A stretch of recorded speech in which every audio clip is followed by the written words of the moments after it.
politics apart, you are a businessman heading a major media institution. See, ഈ media ഈ പറയുന്നത് relate ചെയ്തിട്ട് പൊളിറ്റിക്സുമായിട്ട് relate ചെയ്ത് സംസാരിച്ച് കഴിയുമ്പോൾ മീഡിയ ഭയങ്കര പക്ഷപാതിത്വപരമായി പെരുമാറുക, അല്ലെങ്കിൽ ആ ഒരു ഇൻഡിപെൻഡൻസ് നില കൊണ്ടു നടക്കാതിരിക്കുക, അങ്ങനെയുള്ളൊരു പുതിയ ട്രെൻഡുകൾ ഒബ്സർവ് ചെയ്തിട്ടുണ്ട്. അങ്ങനെ ഉണ്ട് തീർച്ചയായിട്ടും. കാരണം ഈ പുതുതായിട്ട് വരുന്ന പല ആൾക്കാർക്കും, അതായത് ഇപ്പം ട്രഡീഷണൽ മീഡിയ ഇപ്പോൾ മാതൃഭൂമി തുടങ്ങുന്നതിന് പർപ്പസ് ഉണ്ട്. സ്വാതന്ത്ര്യ സമരത്തിൻ്റെ ഭാഗമായിട്ടും സോഷ്യൽ റിഫോംസിന് വേണ്ടി തുടങ്ങിയതാണ്.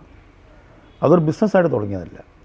സ്വാഭാവികമായിട്ടും മുന്നോട്ട് പോകണമെന്നുണ്ടെങ്കിൽ ബിസിനസ് ശ്രദ്ധിക്കണം. പക്ഷേ അതിങ്ങനെ ഇതൊരു കോസ്മെറ്റിക് ബിസിനസ്സോ FMCG ബിസിനസ്സോ ഇല്ലെങ്കിൽ പിന്നെ എന്താ പറയുക ആ രീതിയിലുള്ള ബിസിനസ്സല്ല. Media is a very responsible business.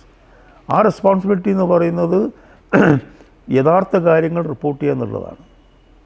അത് ആർക്ക് അനുകൂലമാണ് ആർക്കെതിരാന്ന് നോക്കേണ്ട കാര്യമില്ല. ഒരു പക്ഷത്തോടും ചേർന്ന് നിൽക്കാൻ പാടില്ല. ഏതാണോ ശരി ആ കാര്യം. ഇപ്പോൾ ചില ഇഷ്യൂസിൽ പിന്നെ സ്റ്റാൻഡ് എടുക്കേണ്ടി വരും. എൻവയൺമെൻറ്റ് ഇഷ്യൂ ഞങ്ങൾ സ്റ്റാൻഡ് എടുത്തിട്ടുണ്ട്, സോഷ്യലിസ്റ്റ് ഇഷ്യൂസിൽ സ്റ്റാൻഡ് എടുത്തിട്ടുണ്ട്, അത് ഇനി കൊടുക്കും. അതല്ലാതെ ഏതെങ്കിലും ഒരു രാഷ്ട്രീയ പാർട്ടിക്ക് വേണ്ടി കോഴൂത്ത് നടത്തുക. പാർട്ടിസാൻ ആകുന്നില്ലേ മീഡിയ? ആകുന്നുണ്ട്, എല്ലാവരും ആകുന്നില്ല, കുറച്ചാൾക്കാരാവുന്നത്. ന്യൂ എൻട്രൻസ് ആണ് കൂടുതലായി ആവുന്നത്. അപ്പോൾ അവർ തന്നെയല്ലേ ഈ ജേർണലിസത്തിൻ്റെ ക്രെഡിബിലിറ്റിനെ ഇല്ലാതെയാക്കുന്ന ഈ തരത്തിലുള്ള ജേർണലിസ്റ്റുകളാണ്. അവരും കൂടി ചിന്തിക്കണം, അവരുടെ ട്രൈബിനെ എങ്ങനെയാണ് നശിപ്പിക്കുന്നത് എന്നുള്ളത് അവരും കൂടി ചിന്തിക്കേണ്ട കാര്യമാണ്. ഒരു പക്ഷേ താൽക്കാലികമായ ആൾക്കാരുടെ പുറകെ കൂടും. കാരണം ഇന്നിപ്പം ഒരു പോളറൈസേഷൻ ഇവിടെ ഉണ്ട്. അത് പോളറൈസേഷൻ ഇവിടെ ഉണ്ടാക്കിയിട്ടുണ്ട്, ഇവിടെ ഇന്ത്യയിൽ മൊത്തത്തിൽ. അതിൻ്റെ ഭാഗമായിട്ട് കുറേ ആൾക്കാർ ഇതിനെ സപ്പോർട്ട് ചെയ്യും, കുറേ ആൾക്കാർ എതിർക്കും. സോഷ്യൽ മീഡിയയിൽ സപ്പോർട്ട് വന്നതിൻ്റെ അർത്ഥം എല്ലാവരും വിചാരം ഞാൻ ഭയങ്കരനായി എന്നുള്ളതാണ്, അല്ലെങ്കിൽ ഞാൻ വലിയ ഇതായി എന്നുള്ളതാണ്. അതിലൊക്കെ ഞാൻ പറഞ്ഞു. ഇപ്പം തന്നെ പിന്നെ ഞങ്ങൾ സർവേ നടത്തി. എങ്ങനെയാണ് നടത്തിയത്? ഓരോ മണ്ഡലത്തിലും പോയി ആൾക്കാരെ കണ്ടിട്ടാണ്. ഒരു ഓൺലൈൻ സർവേ നടത്തി കഴിഞ്ഞാൽ ഇവിടെ ഇരിക്കുന്ന എനിക്ക് പറയാം തിരുവനന്തപുരത്തെ ആൾ നല്ല എന്ന് പറയാം. നിങ്ങൾക്ക് എങ്ങനെ അത് മനസ്സിലാക്കാൻ സാധിക്കുക? ജിയോ ടാഗിങ് ഉണ്ട്, അതൊക്കെ ഇതിലൊന്നും സാധ്യമല്ല. പിന്നെ ഞാൻ പറയാം, എനിക്ക് വേണമെങ്കിൽ എനിക്കറിയുന്ന എന്നെ സപ്പോർട്ട് ചെയ്യുന്ന 1000 ആൾക്കാരെ കൊണ്ട് എന്നെക്കുറിച്ച് നല്ല പറയിച്ചൂടെ? ഇപ്പം ഒരു ഫീൽഡ് സർവേ എന്ന് പറയുമ്പം ജേക്കബിന് അറിയില്ല, ജേക്കബിന് എടുത്താൽ വരുന്നുള്ളൂ. വരുമ്പോഴാണ് നിങ്ങൾ അറിയുന്ന ചോദ്യം ചോദിക്കുന്നു, നിങ്ങൾ അഭിപ്രായം അവിടെ പറയുന്നു. That is more accurate. Online service are all okay. But ഈ ട്രഡീഷണൽ പ്ലെയേഴ്സ്, അതായത് ബിസിനസ് ടൈംസിലാണ് ചോദിക്കുന്നത്, ഈ traditional players whether they are on a losing side business wise? No, I think we are on a winning side because in the long run people realize what is right, what is wrong. പക്ഷേ അത് അങ്ങനെയാണ്. അല്ല, താൽക്കാലികമായിട്ട് ചില ആൾക്കാർക്ക് അതിൻ്റെ ഗുണം കിട്ടാം. പക്ഷേ ജനങ്ങൾ അങ്ങനെ വിഡ്ഢികളൊന്നുമല്ല. അവർ തിരിച്ചറിയില്ല ഏതെങ്കിലും കാലഘട്ടത്തിൽ എന്താണോ വാസ്തവം എന്നുള്ളത്. സർവൈവൽ ഒരു ഇഷ്യൂ അല്ലേ ഇത്? ആ സർവൈവലിൻ്റെ പിന്നെ ഡീപ് പോക്കറ്റ്സൊക്കെ ഞങ്ങൾക്കുണ്ട്. കാരണം ഇപ്പോൾ മാതൃഭൂമിക്ക് മനോരമയ്ക്ക് അത് സർവൈവ് ചെയ്യാൻ പറ്റിയേക്കാം ആ ഓൺസ്ലോട്ടിനെ. പക്ഷേ നമ്മൾ ഡെമോക്രാറ്റിക് ആയിട്ട് സ്മോൾ പ്ലേയേഴ്സ് ഉണ്ട്, ഇതിനെ ഡെമോക്രാറ്റൈസ് ചെയ്യുന്നത്, അവർക്കൊക്കെ സർവൈവ് ചെയ്യാം. അതൊരു പ്രശ്നമാണ്. കാരണം എന്താ വെച്ചാൽ ഒരു ഡെമോക്രസിയിൽ പിന്നെ വലിയ മീഡിയ സ്ഥാപനങ്ങളല്ല, മീഡിയം രീതിയിലുള്ള ചെറിയ സ്ഥാപനങ്ങൾ നിലനിൽക്കണം. കാരണം ഇപ്പോൾ ഞാൻ പറഞ്ഞു, ഇപ്പം തന്നെ നമ്മൾ ഡിജിറ്റൽ മീഡിയ എടുക്കുകയാണെങ്കിൽ ഡിഫറെൻ്റ് ആയിട്ടുള്ള വോയിസസ് നമ്മൾ കേൾക്കുന്നുണ്ട്. അവർക്കെതിരെ വലിയ രീതിയിലുള്ള നീക്കങ്ങൾ നടക്കുന്നുണ്ട്. അതുപോലെ തന്നെ അതിഭീകരമായ എന്താ പറയുക, പിന്നെ ചില രാഷ്ട്രീയ പിന്നെ സമീപനങ്ങളെ, രാഷ്ട്രീയ കാഴ്ചപ്പാടിനെ സപ്പോർട്ട് ചെയ്യുന്ന വലിയൊരു വിഭാഗം ആൾക്കാർ നമുക്ക് കാണാൻ വേണ്ടി സാധിക്കും. ഇപ്പം മീഡിയയിലെ ആൾക്കാർ തീരുമാനിക്കേണ്ട ക്രെഡിബിലിറ്റി ആണോ ഇഷ്യൂ, അല്ല താൽക്കാലിക ബിസിനസ്സാണോ എന്നുള്ളതാണ്. പിന്നെ ഇതിന് പല ആൾക്കാരും പല മാർഗ്ഗങ്ങളും സ്വീകരിക്കുന്നുണ്ട് അവരെ വരുതിക്ക് നിർത്താൻ വേണ്ടിയിട്ട്. അങ്ങനെ വരുതിക്ക് നിൽക്കാൻ തയ്യാറാകുന്ന ആൾക്കാർ, അത് ഞാൻ പറഞ്ഞല്ലോ, അതിനൊരു പർപ്പസ് വേണം ഒരു മീഡിയ സ്ഥാപനം തുടങ്ങുന്നതിന്. അപ്പം എന്നോട് പലപ്പോഴും ചോദിച്ചിട്ടുണ്ട്, നിങ്ങൾ ബിസിനസ്സിലാണ്? ഞാൻ പറഞ്ഞു, ഒരു ഇൻഡിപെൻഡൻറ്റ് മീഡിയ ഹൗസ് റൺ ചെയ്യണമെന്നുണ്ടെങ്കിൽ സ്വാഭാവികമായിട്ടും ഫിനാൻഷ്യലി ഇൻഡിപെൻഡൻ്റ് ആയിരിക്കണം. അതിപ്പോൾ ആൾക്കാർ വരും പരസ്യം എടുക്കുക. ഞങ്ങൾ പരസ്യം conveying, that's all, as A medium. അത് ഞങ്ങൾ വൗച്ച് ചെയ്യുന്നില്ല. അല്ല, it's well and good with Mathrubhumi as well as Manorama. പക്ഷേ മറ്റു രീതിയിൽ സർവൈവ് ചെയ്യാൻ പറ്റില്ലല്ലോ ഈ എക്കോസിസ്റ്റത്തിൽ സർവൈവ് ചെയ്യാൻ. അല്ല, ഇതിപ്പോൾ ഞാൻ പറയാം, സോഷ്യൽ മീഡിയ എന്ന് പറയുന്നത് വലിയ റെവല്യൂഷനാണ്. അതിനെ പോസിറ്റീവായിട്ട് ഉപയോഗിക്കുന്ന എത്ര ആൾക്കാരുണ്ട്. ഒരു ഉദാഹരണം ഞാൻ പറഞ്ഞത്, ഇപ്പോൾ രാജശ്രീ എന്ന് പറഞ്ഞൊരു എഴുത്തുകാർ, അവരാദ്യം അവരുടെ നോവൽ ഇതിലെഴുതിയത് ഫേസ്ബുക്കിലല്ലേ, അതല്ലേ ഞങ്ങൾ പ്രസിദ്ധീകരിച്ചത്. പിന്നെ അവരെത്ര എഴുതി. അപ്പോൾ എത്ര ക്രിയേറ്റീവായിട്ടാണ് അവർ. ജസ്റ്റിൻ ബീബർ, ഞാനൊരു ഉദാഹരണം പറയാം. അവർ ഇത് ഡെമോക്രറ്റൈസ് ചെയ്തു.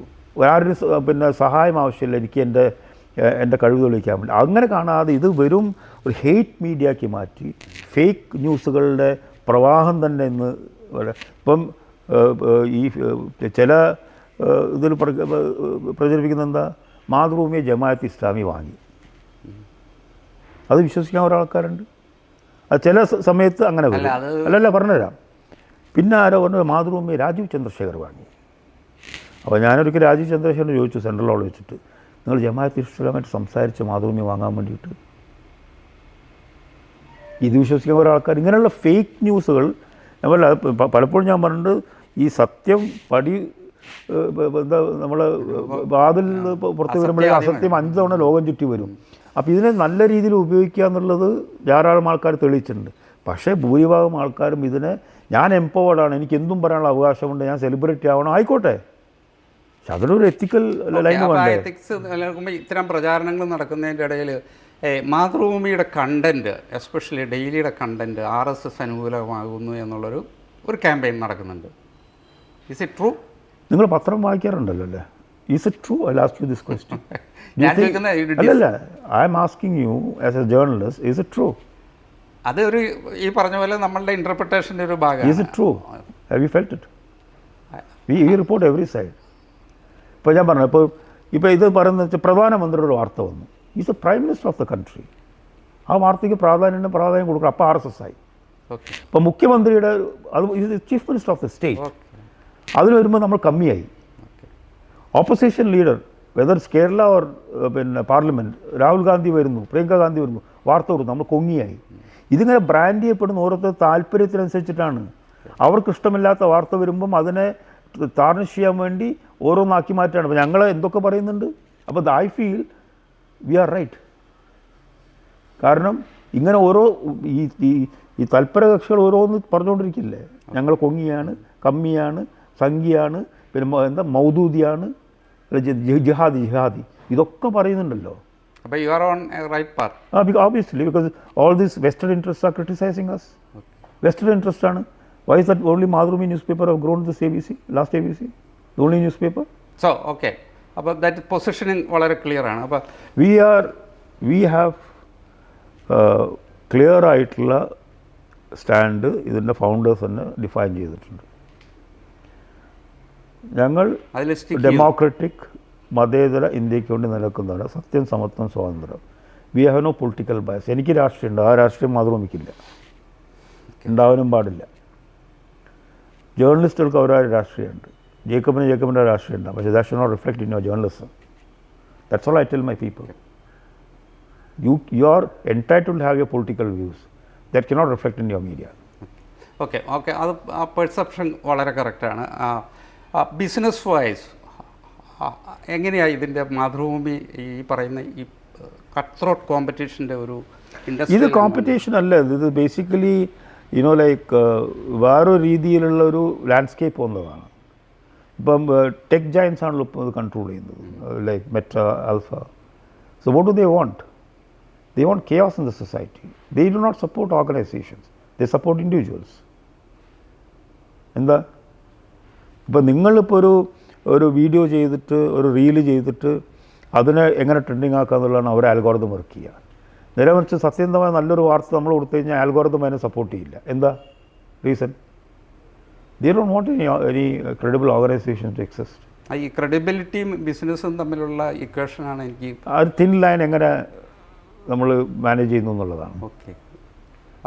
So Mathrubhumi is managing very well. Yes, business wise also. Yeah, we are doing okay. Okay. അപ്പം പഴയ ഇതില്ല എന്ന് ഞാൻ പറയാം, പക്ഷേ we are doing fine. Okay.